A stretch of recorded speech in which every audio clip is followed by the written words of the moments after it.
Now on 767 News, police PRO speaks out and protests in Salisbury. Government awaiting proposal to approve development of 5 hotel projects, and DSC to launch agribusiness entrepreneurship certificate course in new school year. In sports, Canada defeat Dominica in World Cup qualifier match.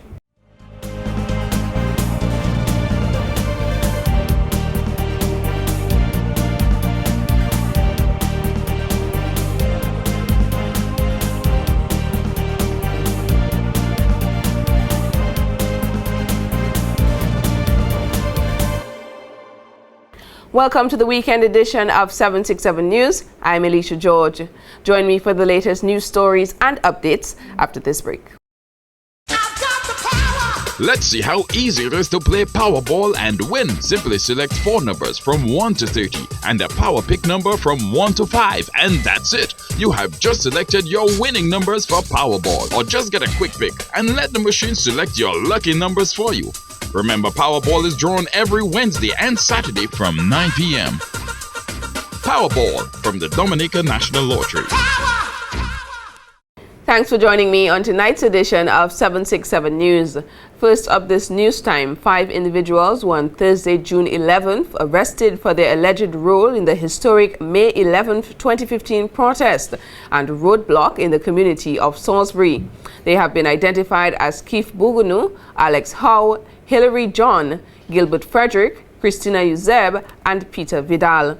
Their arrest sparked another road blockade and more violent protests with the police by residents who demanded their release. In an interview with Police Public Relations Officer on Friday, ASP Claude Wicks, the police was simply carrying out their mandate of crime prevention and the protection of life and property. Who will truly take care of the citizenry? Who will really truly take care of the citizenry if the police cannot function effectively and efficiently within the parameters of the law? I as a senior police officer and representing the police department, speaking for the police department, this cannot be condoned. It cannot be subscribed to. It cannot be advocated in any way, shape, or form. We have a responsibility. The very same people who are pelting stones and firing stones at the police, should something happen to them tomorrow or their families, it's a very same police that they have to come to assist and to ensure that the police protect them and take people to the courts. ASP Wicks said in light of these events, he's urging the community leaders, village councils and other leaders to come together to educate and empower the citizenry in an effort to prevent such instances from occurring. He said the 6 individuals were all charged with unlawfully assembling under the Riot Act. One of the defendants was charged with throwing missiles. One person was bailed in $10,000. The other 6 were bailed in the sum of $5,000. They are to appear on Tuesday, on the 16th. Yes, at the magistrate's court, where the charges will be read to them. ASP Wicks said no matter what side of the political divide one sits, the citizenry must always remember that the police is charged with the responsibility to execute its function. Meanwhile, the opposition United Workers' Party is calling for the relevant authorities to drop all charges against the 6 arrested individuals. The Dominica State College is now ready to offer students a certificate in agribusiness entrepreneurship for the first time since inception. When the new college year begins in September, the Faculty of Applied Arts and Technology will offer an innovative agricultural program which will run for 1 year. The hope is that individuals who complete this 1-year program will be able to work without supervision and employ innovative solutions while mitigating risks. A feature of this full-time program is that candidates will be able to develop a product from inception to market, utilizing skills all along the value chain. This program is Dominica State College's response to the national desire to elevate the status of agriculture by the creation of technicians who are competent in the establishment of profitable agricultural product or service businesses. DSC's vision is that this program will eventually evolve into a national vocational qualification and later as a Caribbean vocational qualification. The Agribusiness Entrepreneurship Program is being funded by the CARICOM Education for Employment Program with the financial support of the Government of Canada, provided through the Department of Foreign Affairs, Trade and Development. In other stories, government is awaiting the final decision in order to approve a 200-room hotel in the Coconut Beach area. The Coconut Beach Hotel development is part of a 5-hotel project suggested by the government under the Citizenship by Investment program. The projects include the Range Development Project in Cabritz, one in Salisbury, another in the Heights of Soufriere, and another at the Coconut Beach and Picard area. According to the Honorable Prime Minister Roosevelt Skerrit, there are certain documents which the developers are to present to the government before approval is granted. They have indicated, they've written to us, we've given the approval in principle as I indicated. There are certain documents which the developers would have to present to the government. They are, as far as I understand it, preparing those documents to forward to the government. Once the government receives those proposals from the developers, we'll be in a position to give final approval for that project. Prime Minister Skerrit said following the developer's proposal, the government will also be able to grant approval for a similar project in Salisbury. The project at Salisbury is being undertaken by a Dominican diaspora. We have given approval to it, conditional approval to it. He has to submit additional documents, which I spoke to him 2 weeks ago. He indicated that he's preparing those documents and so forth. And of course, I've indicated a project in the Heights of Soufriere. The developer is working on presenting certain documents that have been requested of him by the committee responsible for this project. As you know, Range is moving full steam and so forth.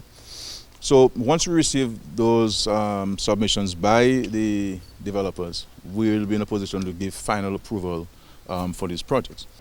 The Prime Minister feels that the possible construction jobs coming from the development of these buildings could surpass the number of trained workers here on island. To this end, a number of Dominican diaspora will be contracted on the jobs. He applauded the Citizenship by Investment program under which the hotel construction will take place, saying it is highly rated and respected by the international community and their security agencies. Most of the areas being allocated for development are owned by private citizens. Most of these people have their own private lands. The one on the west coast, that is in Salisbury, the developer is dealing with his own land acquisition. The one in the Heights of Soufriere, the developer owns his land, he purchased his land. In respect to Coconut Beach, it's a private developer's property.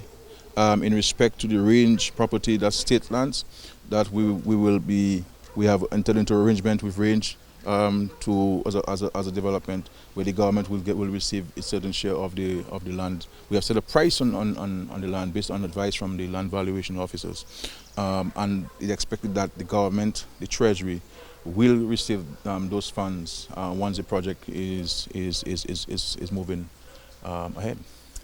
And one of the board of directors of the Public Works Corporation, Simeon Albert, has admitted that the conditions at the Public Works Corporation is not the best. Albert, in an interview with 767 News this week, was responding to allegations of deplorable and dangerous working conditions the employees of the corporation have been subjected to for over a decade. And the current location where the Public Works is located is not going to be redeveloped as it is now, because the government has plans for this current location. So the board and the Ministry of Public Works have been involved in identifying a new location for the corporation to be functioning. A land has already been demarcated for that. However, the plans and other negotiations as to funding and so forth, the moving of the corporation, these are issues that are still has to be addressed. And in the meantime, we continue to operate in the location, but this is not really the best of condition, but we are bearing with it knowing that it is not going to be too long before we have moved from this condition. Albert said the board has proposed the location of the old asphalt plant opposite the Dominica Port Authority building in Woodridge Bay as an alternative location. He explained the proposed new location could house an administrative block, a mechanical shop where government and public vehicles could be serviced, as well as other necessary buildings. Albert said the board of directors also met with employees on Wednesday following the Dominica Public Service Union's press conference, where they were informed on some of the issues which have been settled. An agreement has been put in place with the Dominica Social Security, and that payment have been made against the arrears which they were concerned about. With regard to the issue of their salaries and wages that were outstanding, all outstanding salaries and wages have been settled, and that was also explained at the meeting, as well as the fact that some of the employees who did not get paid for the illegal strike that were undertaken as to the laws that govern that and why they were not paid. A meeting was also expected this week between the PwC's Board of Directors and the General Secretary of the Dominica Public Service Union, Thomas Later, where the directors would inform Later on settled issues. Albert said there is no reason for the protest to continue, as the Board of Directors have settled the two main issues for the protest, which were the delayed salary payments and outstanding Social Security debt of $700,000. Well, that was one of the disputes with Social Security, and the Social Security has presented a proposal to the board where over a period of 5 years, $12,000 to be paid monthly in order to settle that outstanding amount while remaining current on the Social Security. And the board have agreed to that agreement and have since, in good faith, paid a first $12,000 against the outstanding $700,000+ Social Security that is an arrears from way back that have been outstanding on behalf of the employees. Albert said based on this agreement with Social Security, the pension packages and retirement benefits of employees of the corporation who will soon retire will not be negatively affected. Up next, Dominica ahead in achieving Millennium Development Goals. More details when 767 News returns. Play Daily 3 and get a chance to win daily cash from $20 to $100. For every $9 or more spent on Daily 3, you get a chance to win daily cash instantly. Up to $100 cash daily for 6 weeks. The more you spend, the more tickets you get, the better your chances of winning every day. Plus, there's a chance to win a refrigerator if you receive an entry form. Take a chance to win instant cash all day, all week for 6 weeks with Daily 3 Daily Cash promotion. Only from the Dominica National Lottery. Fresher foods? Bold flavors? More time! Get it all with appliances from Quartz. Purchase any appliance $999 and over. You can be a weekly winner of $200 cash. Plus, purchase any Mabe appliance and win $11,000 in prizes of your choice. Shop with Quartz Ready Finance and pay absolutely nothing for 60 days. So find the solutions for your kitchen and laundry only at Quartz, bringing value home. Welcome back. In 2000, the United Nations and 189 of its member states adopted 8 international development goals under what is called the 2015 Millennium Development Goals, MDGs. The MDGs, which include goals like eradicating extreme poverty and hunger, achieving universal primary education, combating HIV/AIDS and other diseases, and ensuring environmental sustainability, are to be achieved by the year 2015. As of 2013, progress towards the goals was uneven. Some countries achieved several of these goals, while others were not on track to realize any. Dominica is one of the countries which has made tremendous progress in achieving the MDGs by 2015. This, according to Honorable Prime Minister of the Commonwealth of Dominica, Roosevelt Scaris. In many instances, we have surpassed it. And in many of these cases, these things do not relate to us because long ago we passed those issues. But if you look at the independent assessment by the United Nations, if you look at what we have done, I mean, when people talk about access to education, for example, this doesn't concern us because issue of access to early childhood and to primary education and so forth, and secondary school, We passed this since 2005. Every single child in Dominica has access to secondary school. Dominica is well on its way to achieving 100% access to potable water throughout the island by the end of 2015. To date, the government of Dominica has constructed water systems to serve at least 80% of communities which did not have access to pipe-borne water following the implementation of the Millennium Development Goals. The various projects listed as MDGs are being financed by the government of Dominica with assistance from the European Union. There are currently 193 United Nations member states which have adopted the MDGs and at least 23 international organizations committed to help achieve these goals. And the second phase in the construction of the traditional Kalinago dugout canoe, also known as Kanawa, is now underway.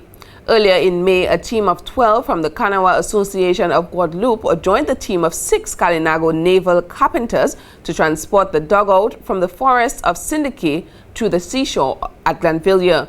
The first phase lasted 23 days and involved felling and hauling out a gommier tree, resulting in a basic 48-foot-long dugout. Meanwhile, the second phase will be the completion of the canoe and preparing for its launching at sea. This phase involves widening the dugout using traditional techniques, adding gommier planks known as boja, wooden ribs, sitting, and various aesthetics embellishments. Construction of the canoe is expected to be completed before the end of July 2015. A launching ceremony is planned for July 24th, and on July 26th, the Kanawa will set sail for the island of Marigaland and then to Guadeloupe.